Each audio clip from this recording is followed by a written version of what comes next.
Welcome back to the IBJJF Podcast. My guest today is Bruno Bastos. Bruno's a Master World Champion and a No-Gi World Champion. He's also the founder of Lead BJJ, and he's the head instructor at Bastos Brazilian Jiu-Jitsu in Midland, Texas. Bruno, thanks so much for joining me. Thank you, Danny. Thank you for the opportunity. It's great to be here on the IBJJF platform. Looking forward to be sharing for you for a couple of minutes, hour, I don't know. Just ready to share Jiu-Jitsu information. Well, we got a lot to talk about. We've got Jiu-Jitsu Con coming up, and that's an event that encompasses a lot of different tournaments. We got the Master Worlds. We've got all the Jiu-Jitsu Con events for gi, no-gi, and kids. So what's your experience been like at Jiu-Jitsu Con, and how does that whole event differ from some of the other tournaments that you're normally at? So it's a challenging like event because like multiple tournaments inside the same arena at the same time, right? And then like in different parts of the convention center, even though it's inside the same thing, right? And then all the vendors, the booths, and then everything. I remember going 2018, I want to say. Yes. My wife was a purple belt, and then my son competed for the first time in a BJJF tournament. And then I'm gonna tell that I don't know if I'm ready to do that again. Emotionally was very hard. Now more mature, more aware of, can understand like the kids. Both my children like older as well, so maybe something that we can plan for the future to do like the whole family competing. But man, it was hard. And then on the coaching side is challenging as well, because for the masters you're going like there's like if you're a master competitor, you train your whole year for this, right? And then I have a lot of master competitors at my academy and the association as well, and then they're looking for this event.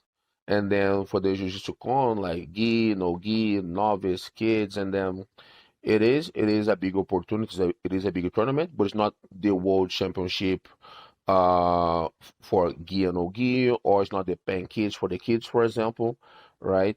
So the approach, like it is different. It is different on the coaching, on the training, and then it's very challenging on that, and then the running around, of course, as well. And then doesn't help that I compete myself as well, right?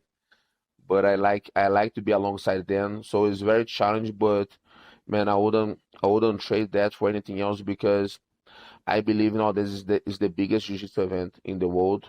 Of course, the World Championship for the adults, that's the prime time, right? That's the Super Bowl of jiu-jitsu.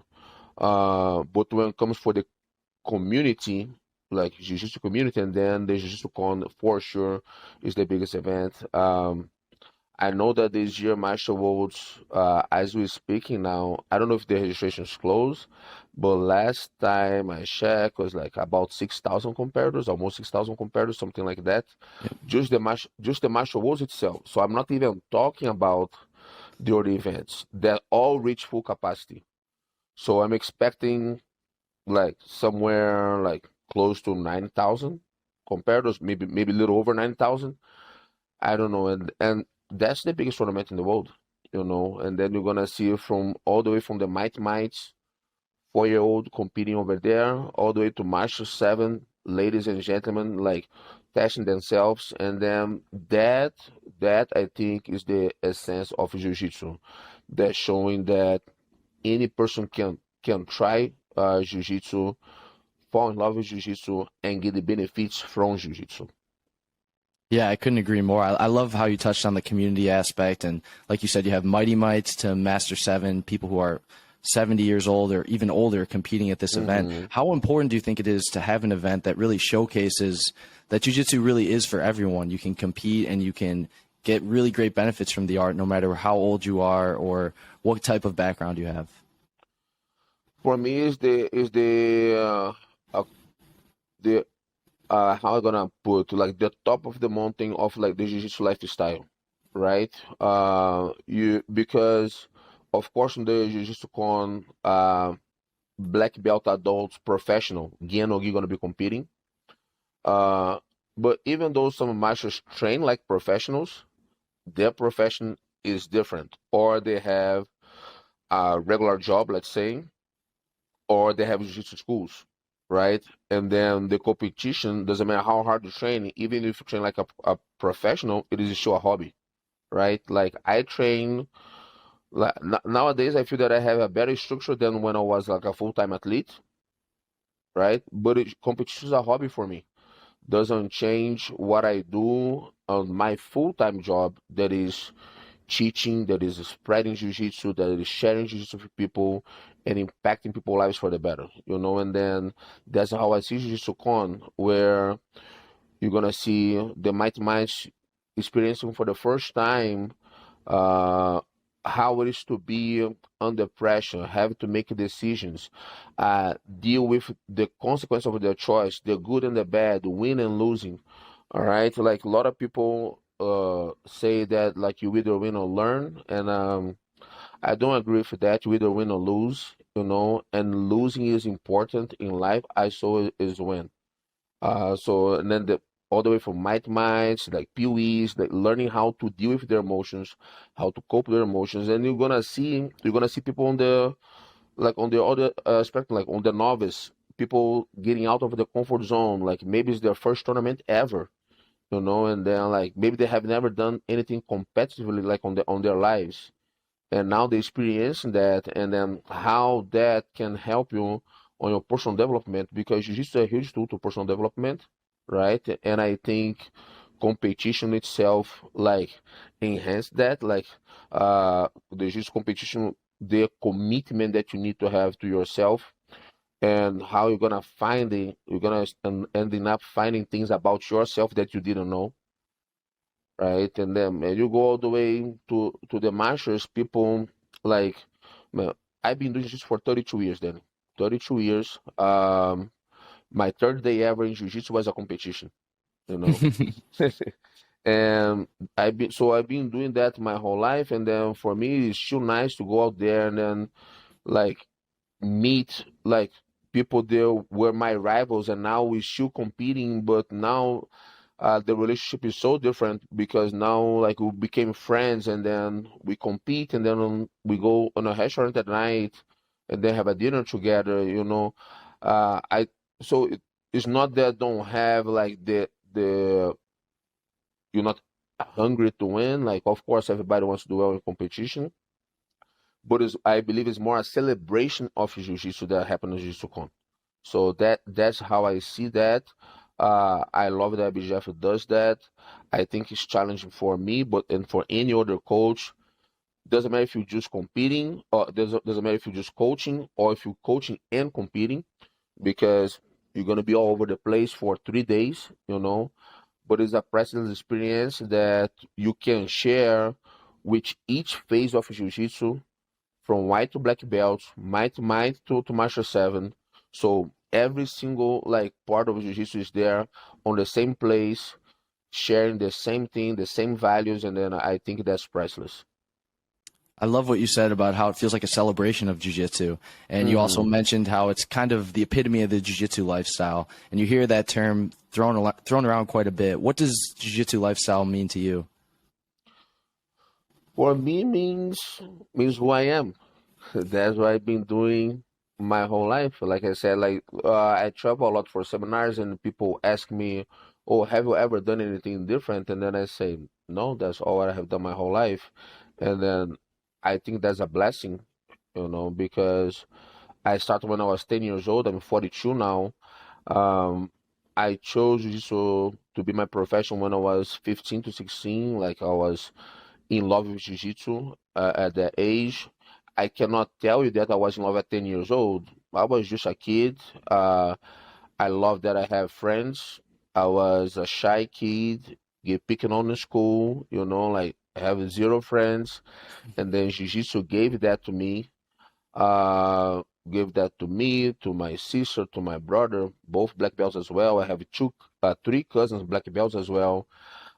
We cannot say that's like a jiu-jitsu family, because my family is so big that like that is just a little part of the family, right? But I love that we could like do a lot of stuff with jiu-jitsu, and then myself. once I chose jiu-jitsu as a profession, then I started teaching. I was 17 to 18 years old as a purple belt still back in Brazil, going through all the phases of my life until where I am today. So that's what for me is jiu-jitsu lifestyle. Like you live jiu-jitsu, like I live jiu-jitsu, I breathe jiu-jitsu, I sleep jiu-jitsu. Um, my academy, of course, is because of jiu-jitsu, right? The life that I have today is because of jiu-jitsu. My wife I met through jiu-jitsu. She's a jiu-jitsu black belt as well. She's a black belt judoka. But we met on the mats, and then she started jiu-jitsu with me. Now she's a jiu-jitsu black belt as well. My both kids doing jiu-jitsu, João Lucas and Maria Clara. João gonna turn 9 now. Maria Clara gonna turn 7. Um, like they wake up on a Sundays. We're going to the gym today. Like no, like we're staying home. you know. So like trips, like my wife, she mentioned that, man, can we have a vacation that doesn't involve jiu-jitsu? I'm like, mm. Like last year we went to visit Bulgaria to visit her family, and we were there, everybody on the Black Sea, hotel, everything beautiful. But guess what? I have affiliated there. So so every day it was like the whole day on the beach, and then in the evening get some jiu-jitsu, and then go to a nice restaurant. And jiu-jitsu gave that to me. So that for me is jiu-jitsu lifestyle. I embrace every part of the jiu-jitsu. I enjoy every part of the jiu-jitsu, the teaching, the learning, the sharing, the wins, the losses. My kids' class, I always tell them that they see all the gold medals that I have there, like Master Worlds, no Gi Worlds, all that, but they don't see the every loss that I had, right? And then I tell them, for me, it's not about the gold medals. It's like how much better I got as a person, not only jiu-jitsu, each time that I go through the process. And then so that's why I say that I think I am a jiu-jitsu lifestyle, because that's what I do, that's what I love to do, and that's what I love to share with people. You touched on your kids program. I know that's a big part of your academy, and you yourself started training as a kid. How do you start to guide your kids and kind of set up the jiu-jitsu lifestyle for them? Maybe they don't want to do it as a profession, maybe they do, but how do you kind of explain that and lay that out to them, and just explain to them the benefits of including jiu-jitsu in your lifestyle, whether it's going to be full-time or just as a hobby? One thing that I talk a lot with them and the parents as well, when we do parent meetings sometimes, it is how much the jiu-jitsu can impact your life, regardless of that becomes your profession or not, right? Because whatever the kids choose to do on their lives, they're gonna have those experiences from jiu-jitsu, where you have to deal with your emotions and perform under pressure. So now, if you're a doctor, a big time doctor, attorney, police officer, whatever gonna be, like professions that you also gonna have to make a decisions, and then sometimes decisions that are gonna cost someone's life, or that can cost your life. And then, like, how do you deal, like, on those situations? And jiu-jitsu can teach you that through the day-to-day training and through competition. And I think the highest level of competition, the highest level of the competition that you can experience, more that's gonna prepare you for life. So that's what I share with the kids. That's what I share with the parents. The kids, I understand that they love the idea of competing like their professor does, like their coach do, with all the coaching stuff. We have people that have come from all the way from the kids program, like Emily Fernandez. Now she's a black belt. She's gonna make her debut at the black belt Jiu-Jitsu Con, right? And she's been through all the belts from gray, yellow, orange, green, blue, purple, brown, like from winning punk kids and then Worlds Juvenile, like all this, going to Brazil as a kid. And now, like, Jiu-Jitsu is how she makes her living. She cheats. She's got a degree. She's getting another degree now. Is still 20 years old. And then whatever, even if she choose to go for something else, now all what she have learned all those years with the experience that she had in Jiu-Jitsu and in competitions, she'll be successful no matter what, you know. And I just give her as an example because it's the first kid that I have him in like all the way to black belt. We're gonna have orders, gonna have orders, and then that's what I think is my I can use her as an example, all right, because now it's somebody that made it to black belt, which is I believe is a goal for every person that does jiu-jitsu, even for the kids. They see that, they embrace that, their parents embrace as well, because which parent don't want to see your children to be successful, right? And then it's not something that we just sell, like they can see in our school, the results is speaking for itself, how their kids get better in school because they have to do essays, they have to write down their goals, they have to write down why they doing like a competition, like what's the expectation for the competition. So I do a lot of work with them that is with jiu-jitsu, but goes beyond jiu-jitsu. I don't know if that makes sense. Makes perfect sense. And I love what you were saying about guiding them through that process, meeting with the parents, setting those expectations. That's really cool. And you also touched on how the kids oftentimes look up to you. They can see you teaching classes. They see you competing everywhere. So I'd love to touch a little bit on your competition coming up at the Master Worlds. You've won the event twice. I know you're always competing at that event. What has the training been like preparing for this year's Master Worlds, and how has it gotten different as you've gotten older and gotten more responsibilities with your academy?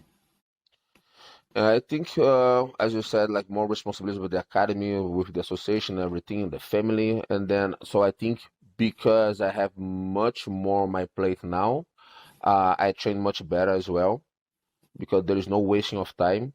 All right. One thing that I always tell not only the adults but the kids as well is that if you regret buying something, you can make the money again and buy another thing, but the time you cannot buy back, right? So there is so and I feel like a lot of people they gonna use the family or work as an excuse to don't do something, and then which for me is opposite. My family gonna be the excuse, right, for me to do everything because that's the example that I want to settle for my own children. That's the example that I want to settle for my students, not to use that as excuse to don't compete, or don't use my family as excuse to don't compete, to don't do something that I enjoy to do it. So the preparation is, I think, is harder now than was before. That has nothing to do with the age as getting older. Of course, like I'm older, but I think now I have better preparation because I have professionals to cover all the areas from like Jared Jones, my strength and conditioning coach, Natalia Chantre with my nutritionist, my sister Bianca with the physical therapy and Your Natural, Chloe with the yoga. So like when I go back like 2009, 2010, facing Roger at Mundials on the Sunday at the Pyramid, right? That all that match with the Sunday of the Pyramid, I didn't have all that. I was just a fighter, like I just want to fight, and now, so, but I can have that structure and then I use that. So it's being challenging, but being priceless, the experience that I have going through now. Um, some tough time on a personal life as far as family, like family members dealing health issues, and then losing family members as well. Like I just lost my grandma, my wife just lost her father, and then so all these so many emotions going on, right? But again, I could use that as an excuse to don't do something, and then for me it's the opposite. It's the fear, is the excuse to keep doing that. So people see that I'm just normal like them. Two arms, two legs, I have problems. I have a family, I have a full-time job, but you still can commit yourself to better yourself. And if you're better, you're going to be better for everybody. So, of course, I'm going to martial arts with that preparation. And I have expectation to win myself because I have done before, and I'm being compared my whole life. And I do say that life is a competition because you compete for everything that you want in life. But then if it doesn't happen, that does not define me. What defines me is my attitude now, is what I'm doing. So I'm really proud of the preparation that we have been doing so far. I'm really excited. The division is very hard, has big names, a lot of big guys, like guys so big that I look small sometimes, which is hard to happen. And I'm excited, man. I cannot wait. September 1st, the first day. I'm gonna be competing September 2nd on a Friday. Man, and cannot wait to be on the match, sharing the match with all those beasts. I would love to hear your thoughts on your division specifically. It's Master 3 Ultra Heavy. You got guys like Gabriel Gonzaga, who you mentioned is a huge guy and also very talented in Jiu-Jitsu. Some really other great competitors. What are your thoughts on your division and how you feel like it's going to play out? Man, we have like Tom from Aliança, we have Vitor Barreto as well from Aliança, Chris Robinson, BJJ Revolution, like we have Pancho from Checkmate, like it's like we have a group of guys that you can see them winning the tournament, and that's more than 4 guys. I know that I'm on the mix as well. I think the name to win is Napão from doing his performance at Pens, right? He won Pens this year. He have won Master Worlds before as well. He's a world champion himself. I know that I'm on the mix, and then like with the names that I said, you know already that somebody don't gonna even be on the picture, right? Somebody don't gonna even be on the podium, and that's why I'm training the way I'm training. I have had Thiago Pereira from Six Blades coming here to train. It was a huge help for me. Big, strong guy. We have competed against each other sometimes, a couple of times with both winning and losing, and it's nice to have that respect from like opponents that we still can train. And then like, man, we are training like the last 3 days together, and then if we go to Absolute, we can be facing each other on Absolute. But like, so if your friendship depends on Jiu-Jitsu match, then you're not really friend, right? So I see the division very hard. I think Napão is the name on the division. I know that I'm on the mix to win. I know I'm not saying that I don't have a big name. I know I have a big name as well. But the name doesn't win the title. Like whoever competes better on the day is not who has the best jiu-jitsu. It's whoever competes better on the day gonna win. I know that I have the skills to do that. I just will have to make sure that I can make that happen on September 2nd. Hearing you talk about all those names, it just made me think about how many amazing Masters competitors there are nowadays. And you've got guys like the Miao brothers, you've got Jaime Canuto, Sergio Rios, and it just goes, the list goes on and on. We could be here all day talking about all the great names. How do you feel like the Masters competition scene has developed along with the rest of the development of Jiu-Jitsu in terms of the level and the technique? So if you allow me to start off saying that just the fact that Miao brothers are on the Master Division makes me feel old, right? But man, it is amazing. Like, that's why I always say that I know that for a tournament, like a format, like when I mean like because I know that a lot of Masters competitors can win against adult competitors, but like one match. Because the deal is like, can you win 4 or 5 matches? That's the deal, right?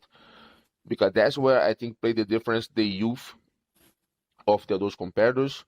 And of course, you're gonna see guys like Cyborg doing well at those division, for example, right? But that's not normal. That's Cyborg, right? That's not normal. Or when Cobrinha made the Super Slam, man, that was Cobrinha. Like, it's not like, right? So we're gonna have the guys that are like out of the spectrum. They are like above average, but I feel like the Masters division has developed so much where now you're gonna see a lot of guys that a couple of years ago were, let's say, on the stand of the pyramid, right?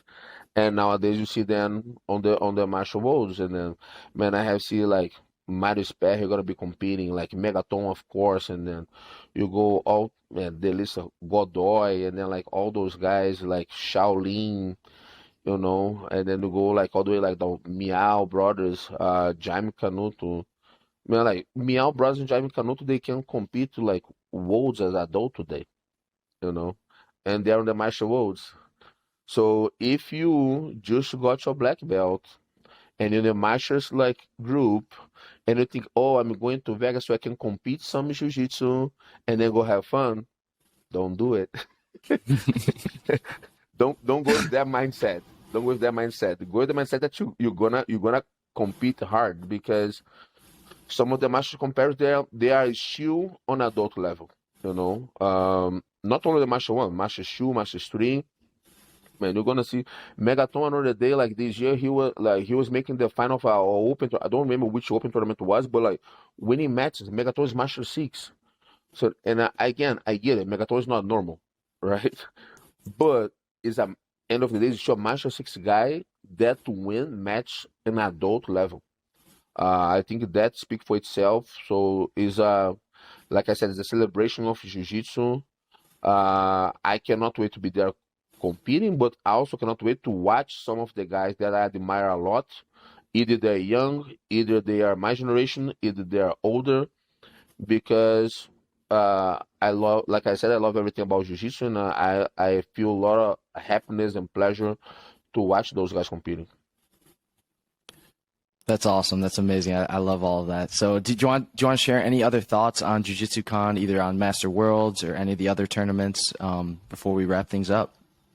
I'm excited that Jiu-Jitsu Con now is a two-star tournament for the adults. I think that brings more value, right? So it has the same weight now as American Nationals, for example. Uh, and then that counts a lot for the ranking. So if you go now the brackets, you're gonna see a lot of big names on the male and female divisions. You're gonna see matches that would be like on the Sunday of Worlds for men and women. So I'm excited to see that as well, right? I know that I don't gonna be able to watch everything, but then I can watch the replay after. Just excited to see all that, the gi, the no gi. No gi is like keep growing as well, so the no gi divisions look very good. Have a lot of big no gi competitions coming out. Now it's like no gi season, right? No gi pants on the calendar, no gi Europeans. We just have no gi Brasileiros. We're gonna have no gi Worlds in December. So have that phase, that part as well.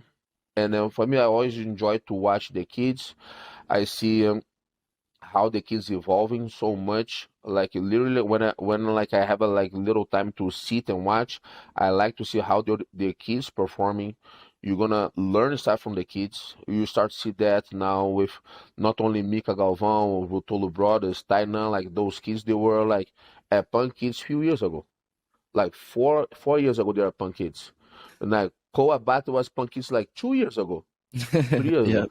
You know, like so, man, you're gonna see you see the next generation. So as I said, like I enjoy every aspect, and not I don't want to be the only to compete and coaching, but like to see everything, and then all the booths, all the vendors there, amazing opportunities, the seminars that IBJJF offering, the free seminars for the competitors. So all that's cool. Like, I don't think I'm gonna have time to attend any, but I already told my students like if you have a time between a day that you're not competing or you're just there, man, go there, enjoy the opportunities because you're gonna be learning a lot of like different views of jiu-jitsu.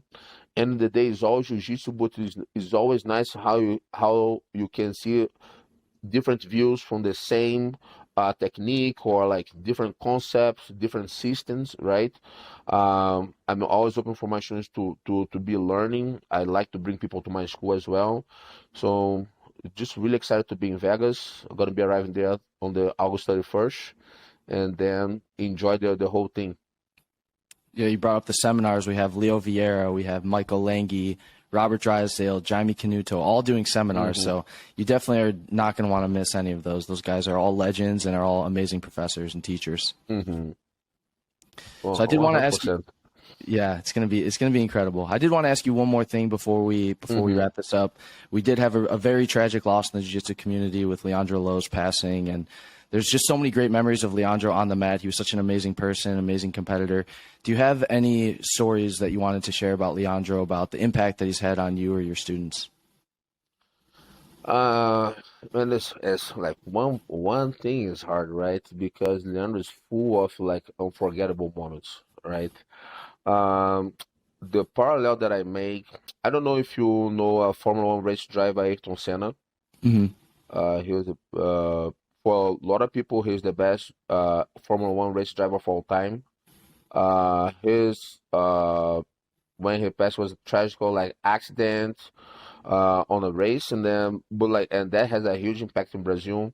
Of course, Jiu-Jitsu like Leandro don't have the name in the whole Brazil like Ayrton Senna like from all sports, but for the Jiu-Jitsu community, that I feel like it's kind of like the same, you know, where the he was the person that everybody likes, that everybody enjoy. He did have rivals, but not enemies, right? Um, then I never forget like his open the arms, start like moving around on the matches, or how he jumped like high like before the big matches. Uh, I wanna say if I have to pick because you asked for one moment, I wanna say when him and Herbert Santos going back and forth, and then they go down to Brasileiros, and then whoever win the Brasileiros would be the first one on the ranking, which would be like be good a good payday from IBJJF, right? And then like Leandro won both matches on the weight class and the open class. And man, if you are not there in Barueri, São Paulo on that day, you'll never understand the energy. Like you can watch on the BGF like YouTube channel the matches, and you're gonna think, oh man, that's wild, that's crazy. But being, like look at that,